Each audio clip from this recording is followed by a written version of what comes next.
बिस्मिल्लाहिर्रहमानिर्रहीम। अस्सलाम वालेकुम नाज़रीन कराम, मैं हूं मखदूम शहाबुद्दीन और आप देख रहे हैं मेरा फेसबुक और यूट्यूब चैनल। उम्मीद करता हूं आप सब लोग बखैर वाफियत होंगे और जहां भी होंगे अपने अहले खाना समेत खुश भी होंगे और महफूज भी।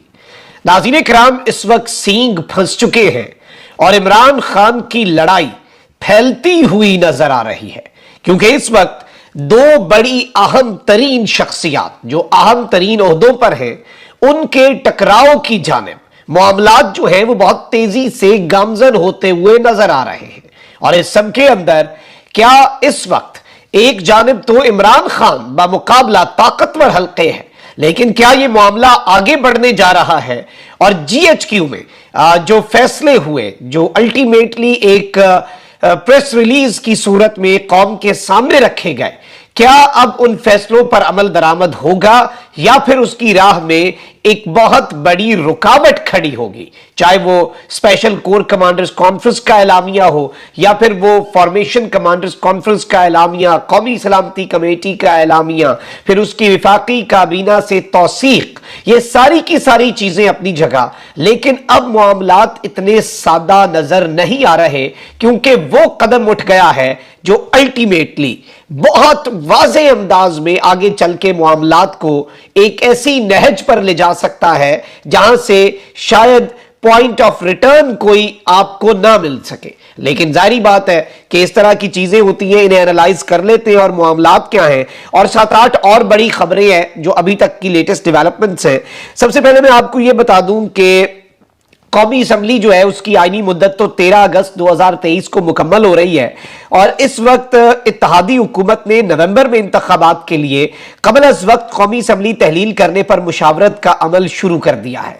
और इस सब के अंदर इत्तेहादी हुकूमत ने कबल अज वक्त कौमी असम्बली तहलील करने पर मुशावरत शुरू कर दी है।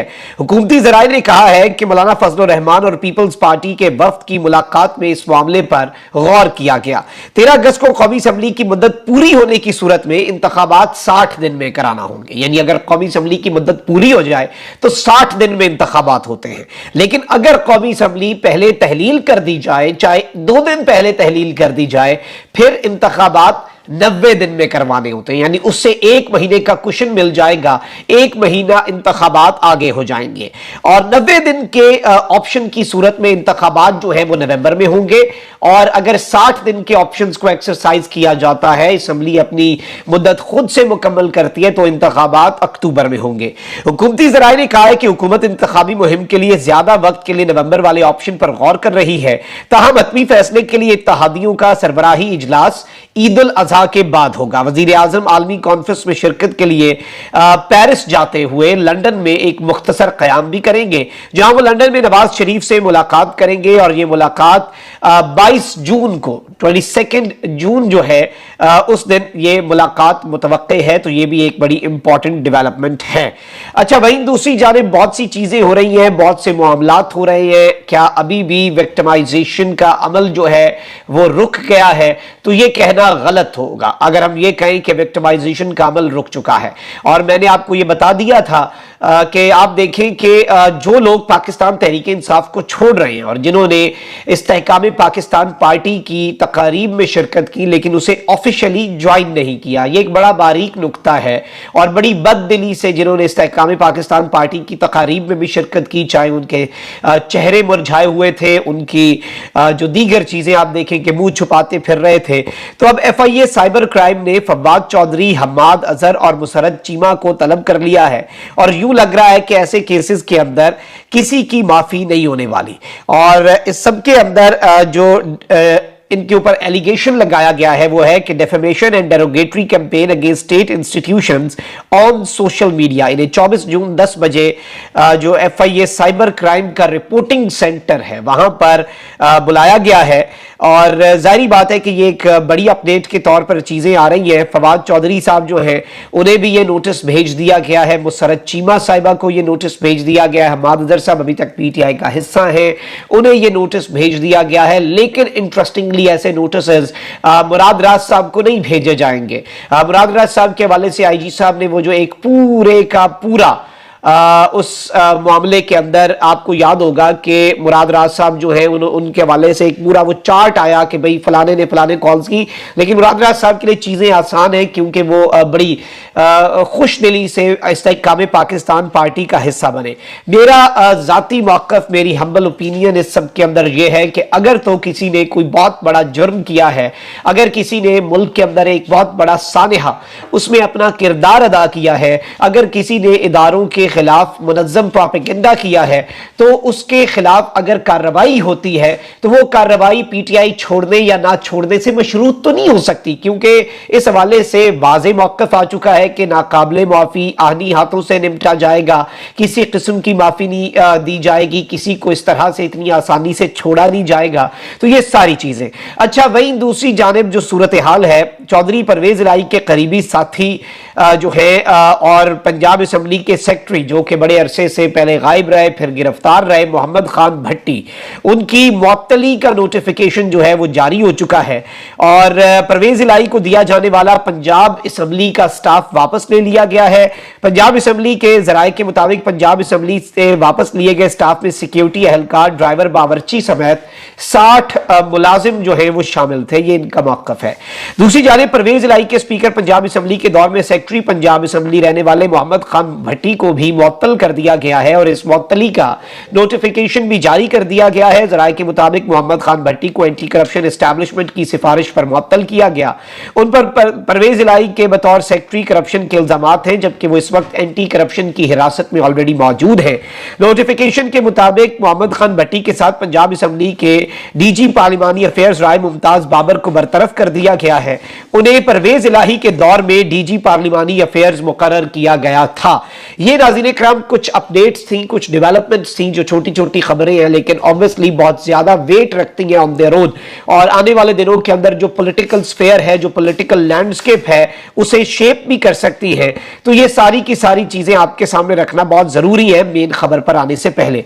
अच्छा, इस सब के अंदर राणा सनाउल्लाह साहब ने एक मरतबा फिर स्टेटमेंट दिया, लगता यह है कि दोबारा एक्टिव होना चाह रहे हैं। कह रहे हैं कि इमरान खान ऐसा नासूर है जिसका एजेंडा सिर्फ मुल्की तबाही है। अब एजेंडा मुल्की तबाही है या नहीं है, लेकिन जारी बात है कि राणा सनाउल्लाह साहब ने यह बात कर दी है और अब यह जारी बात है उसी तरफ को जा रहा है मामला। अब आ जाते हैं मेन चीज के ऊपर। बैरिस्टर एतजाज अहसन साहब रिसेंटली बहुत एक्टिव रहे। लतीफ खोसा साहब ने और एक वकला कन्वेंशन हुआ जिसमें मिलिट्री कोर्ट्स के हवाले से वकला बिरादरी जो है उसने कहा कि सिविलियंस को मिलिट्री कोर्ट्स के अंदर नहीं उनका ट्रायल किया जा सकता, उनका एहतसाब वहां पर नहीं, उन्हें सिविलियन कोर्ट्स के अंदर दहशतगर्दी की अदालतों के अंदर उनके ऊपर मुकदमात चले। लतीफ खोसा साहब ने यहां तक कहा कि हम सुप्रीम कोर्ट जा रहे हैं, हम फुल कोर्ट की इस्तदा करेंगे और वकील फिर देखेंगे कि कौन सा जज जो है उन 15-16 जजेस के अंदर में से कौन सा जज है जो ये कहेगा कि नहीं भाई मिलिट्री कोर्ट्स के अंदर सिविलियंस का ट्रायल हो सकता है, क्योंकि ये इनके मुताबिक इनका मौक़िफ़ ये है as per these legal Giants, जो कि एतजाज अहसन साहब भी बहुत बड़ा नाम है पाकिस्तान की लीगल फिटर्निटी का, इसके अलावा लतीफ खोसा साहब बहुत बड़ा नाम है। फिर लतीफ खोसा साहब की रिहाइशगाह जो है उसके ऊपर भी फायरिंग हुई, उनका ड्राइवर जख्मी हुआ। एतजाज अहसन साहब ने उनके साथ एक खिताब प्रेस कॉन्फ्रेंस टाइप भी की, उसके अंदर उन्होंने कहा कि जी ये एक प्लान है, ये राणा सनाउल्लाह का और शहबाज शरीफ का हमें डराने के लिए, लेकिन इन हथकंडों से वकला डरेंगे नहीं, बल्कि वकला मजीद इस सारे मामले के अंदर यूनाइट हो जाएंगे और वकला को और सबसे बड़ा जो बार है लाहौर का उसे डिवाइड करने की भी जो कोशिशें हैं वो रायगा गई और वकला जो है वो यूनाइटेड है, वो इकट्ठे इस मुहिम को लीड करेंगे। अब जो पहला पत्थर है इस सब के अंदर नदी में वो एतजाज अहसन साहब ने फेंक दिया है। बैरिस्टर एतजाज अहसन ने सुप्रीम कोर्ट में सिविलियंस के फौजी अदालतों में ट्रायल के खिलाफ दरखास्त लतीफ खोसा और सलमान अकरम राजा के तवस्सुत से दायर कर दी है। इसमें पिटिशनर जो है, जो दरखास्त गुजार है वो एतजाज अहसन है और उनके दलाइल कौन देंगे, उनके दलाइल देंगे लतीफ खोसा और सलमान अकरम राजा, ये दोनों एतजाज अहसन साहब के वकील हैं। और इस सब के अंदर मैं आपको ये बता दूं कि मैं आपको ये पढ़ के सुना देता हूं, ये कॉन्स्टिट्यूशनल पिटिशन है, ये एक आईनी दरखास्त है और ये Aitzaz Ahsan son of Chaudhry Muhammad Ahsan resident of आगे उनका Zaman park canal bank Lahore versus federation of Pakistan through secretary ministry of law, secretary ministry of interior, secretary ministry of defence and secretary cabinet division, all situated at park secretariat. यानी इन 4 secretaries के जरिए federation of Pakistan के खिलाफ ये है। और इस सब के अंदर दीगर फरीक हैं सूबा पंजाब चीफ सेक्रेटरी के थ्रू, सूबा खैबर पख्तूनख्वा, सूबा Balochistan, IG Islamabad, IG Punjab, IG KP, IG Balochistan. इसके साथ ही साथ इसमें एक फरीक है mister Imran Ahmad Khan Niazi, former prime minister of Pakistan, और साथ ही साथ Rana Sanaullah presently minister of interior जो है वो भी इसके अंदर फरीक ठहराए गए हैं। और इस सब में any other relief just and equitable in all the circumstances of the case. और ये तकरीबन नाज़रीन कराम ये 24 सफ़हात पर ये मुश्तमिल एक दरखास्त है जिसके अंदर बहुत सी चीज़ें कही गई है कि जी ये सब कुछ किया जाए। एंड पे वही है कि जी रिलीफ जो है वो प्रोवाइड किया जाए। और इस सब के अंदर एतजाज हसन साहब का ये मौक़िफ़ है कि पाकिस्तान आर्मी एक्ट के तहत फौजी अदालतें फौजी का ही ट्रायल कर सकती हैं। अब इस सब के ऊपर जारी बात है कि सुप्रीम कोर्ट बामुकाबला ताकतवर हल्के इस सब के अंदर ये राह भी हमवार हो सकती है जो अल्लाह ना करे कभी हो। और जारी बात है कि एक डिसीजन बहुत क्लैरिटी के साथ पाकिस्तान की मिलिट्री ले चुकी है। लेकिन obviously this petition and if this petition is heard in the supreme court और इस पे वहाँ पे समाअत होती है और वहाँ पे कार्रवाई होती है तो उस दौरान ऑब्वियसली बहुत सी चीजें जो हैं वो इल्तबा का शिकार भी हो जाएंगी। 9 मई के वाकयात और अल्टीमेटली जो गवर्नमेंट का दिल है, जो पीडीएम सरकार का दिल है कि इमरान खान को भी मिलिट्री कोर्ट्स के अंदर ले जाया जाए और ये इनकी बातें करते रहते हैं, इस तरह की बढ़के मारते रहते हैं, वो सारी चीजें भी सबसे खटाई में पड़ सकती है। कामरान शाहिद साहब ने इसके ऊपर लिखा कि petition is filed to declare the trial of civilians in military courts as illegal. It seems to be a deliberate effort to create the establishment versus court contest. ये एक डेलिब्रेट एफर्ट है, इन्होंने कहा है कि ये जानबूझकर इन्होंने कोशिश की है ताकि एस्टैब्लिशमेंट बामुकाबला अदालत आ जाए। Petitions agenda seems to save the culprits and masterminds of 9th May act of terrorism. यानी ये कह रहे हैं कि ये पिटीशन जो है ये 9 मई का जो इसका एजेंडा ये है कि 9 मई के कसूरवारों को और दहशतगर्दों को और मास्टरमाइंड्स को और प्लानर्स को छुड़वा लिया जाए। जाहिर बात है कि जितने कामरान शाहिद साहब के हम ख्याल साफी हैं वो भी यही मौक़िफ़ दे रहे हैं कि ये अदलिया को ताकतवर हल्कों के मद्दे मुकाबिल लाकर खड़े करने वाली बात है, ये उन्हें लड़ाने वाली बात है। सो लेट्स सी कि ये मामला क्या है। अलबत्ता दूसरी साइड का मौक़िफ़ यह है कि यह आइन और कानून के मुताबिक एक पिटीशन है। इस पिटीशन के ऊपर सुप्रीम कोर्ट ने आइन और कानून के मुताबिक फैसला करना है।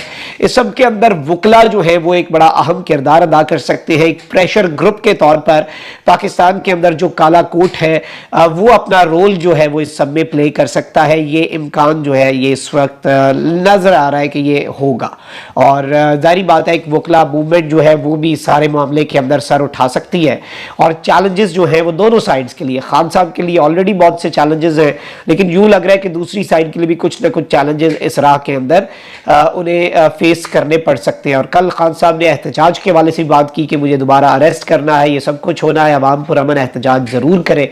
तो बड़े अरसे बाद खान साहब ने एहतजाज का लफ्ज़ जो है और उस तरफ खान साहब गए हैं। तो ये भी एक बड़ा अहम नुक्ता है, उसे भी समझा जाए। और यही लग रहा है कि खान साहब भी इस वक्त स्ट्राइक बैक करने के मूड में हैं। तो देखते हैं क्या मामला बनता है। अल्लाह ताला पाकिस्तान पर रहम करे।